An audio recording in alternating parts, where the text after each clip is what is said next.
Hello guys, in this video, ipapakita ko lang sa inyo kung paano mag-file ng Alpha List sa Alpha List Data Entry and Validation module.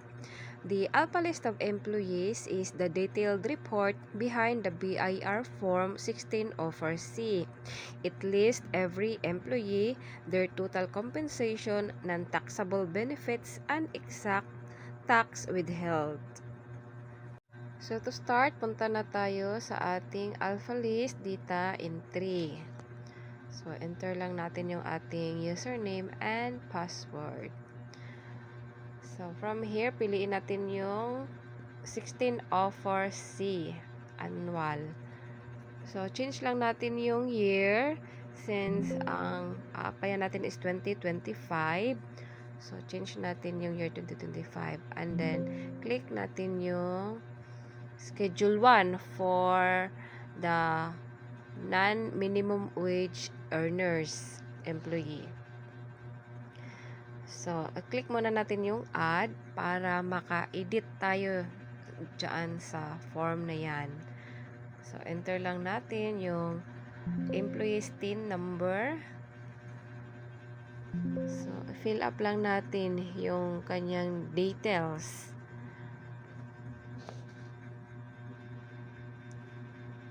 Input natin yung full name.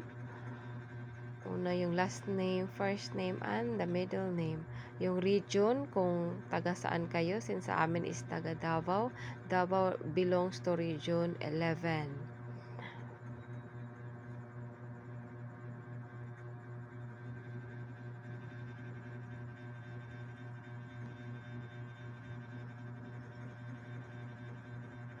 So, yung sa employment from, it always starts January 1, 2025, and then it will end December 31, 2025. So, ayan. So, input lang natin yung mga details.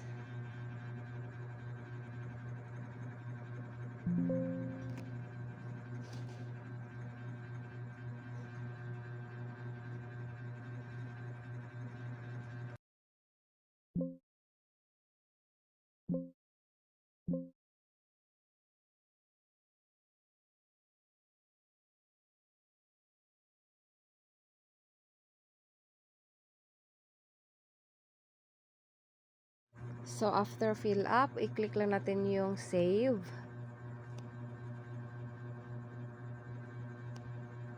Click OK. And then, click natin yung Form 2316. Ay, wag natin kalimutan yung nationality, which is Filipino. And then, click save. And then, click natin Form 2316 para lalabas yung 2316 ng employee. So, yan. So, i-print natin yan into 3 copies. Yung isa for the employee, yung isa sa BIR copy, and then yung isa sa employer.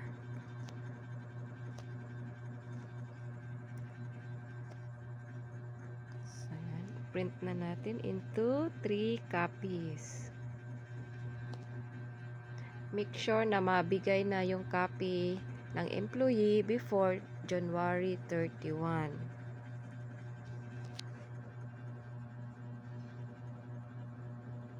So, after print, balik na tayo doon sa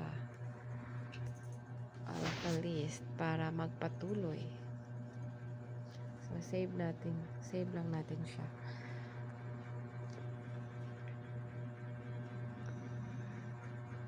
So, ayan. So, exit na tayo.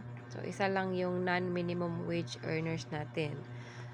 So, balik tayo dito and then change year 2025 kasi automatic yan mag-change to 2026. So, balik natin into 2025 and then schedule 2 na tayo for our minimum wage earners. So, yung schedule 1 for non-minimum wage earner, yung schedule 2 for minimum wage earners. So, yan. So, click lang natin yung add para maka-edit tayo dyan sa form na yan. pwede na tayo mag-edit. So, input lang natin yung TIN number ng employee. So, fill upan lang natin yan, guys. So, sa pag-fill up sa baba, diretso na tayo dyan sa basic statutory minimum wage. Kasi yung sa part ng gross compensation income is mag-automatic generate na yan after inputting the amounts in the basic statutory minimum wage. And then, sunod is the basic statutory minimum wage net off. And then 13th month pay, and then SSS, and etc. And then automatic na lalabas na yun. After fill up, i-click natin yung save, and then click form 2316, and then lalabas na itong form na 2316. So same. Then, ang gagawin, print natin into 3 copies. 1 for the employee, 1 for the employer, and 1 for BIR copy. So, ipapareceive natin yung hard copy. Submission deadline is on February 28. Yung online filing lang, ang submission date is deadline is January 31. So, dapat nakapag-online filing na tayo nito. So, after natin makaka-file for all of the employee, so, i-submit natin ito online sa email ng BIR with the validation. So, ganun lang guys. Click na natin yung add para tuloy-tuloy na yung pag-fill up for another employee na naman.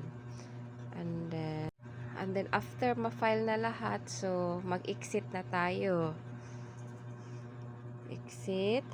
And then change natin yung year. Pabalik kasi 2026. So, change natin into 2025 and then generate file. So, ayan. Itong file na yan i-save na natin. So, yung file na yan, yan ang gagamitin natin during sa validation. So, sa AlphaList validation. So, ayan. So, exit na tayo. Ayan. So, punta na naman tayo sa AlphaList validation module. So, dito guys, huwag natin kalimutan yung year. I-change natin yung year 2025. And then, click natin itong form 1604C. Ayan. So, i-browse lang natin yung files na na-create natin kanina. So, malalaman naman natin yung may date kasi diyan at time. So, kung kailan mo siya ginawa. So, madali lang siyang and then, click validate file. So, ayan. So, dapat yung lalabas is no errors encountered. So, meaning, tama yung ginawa natin na pag-create ng file.